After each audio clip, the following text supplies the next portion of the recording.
আমরা এনটিআরসি অভিমুখে যাচ্ছি। এনটিআরসির সাথে আমরা আলোচনা করবো, ফাইনাল আলোচনা। যদি আজকে তারা আমাদের নেগেটিভ রেসপন্স করে আমরা এনটিআরসি শাটডাউন করে দেবো। আজকে এনটিআরসি যাত্রার আমাদের এই উদ্দেশ্য, এনটিআরসি আমরা শাটডাউন করার উদ্দেশ্যে যাচ্ছি। যদি তারা আমাদের পজিটিভ কোনো রেসপন্স না করে, আমাদের 16,213 জনের নিয়োগ যদি তারা দিতে না চায় আজকে, তাহলে আমরা এনটিআরসি শাটডাউন করে দেবো।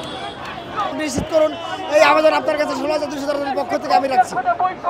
আমরা দেখেছি এর আগে আন্দোলন করেছে, কিন্তু কোনো ফলাফল পাননি।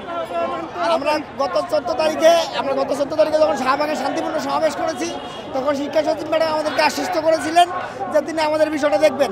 দীর্ঘ সময় অতিবাহিত হওয়ার পরেও আমরা দৃশ্যমান কোনো ফলাফল দেখিনি।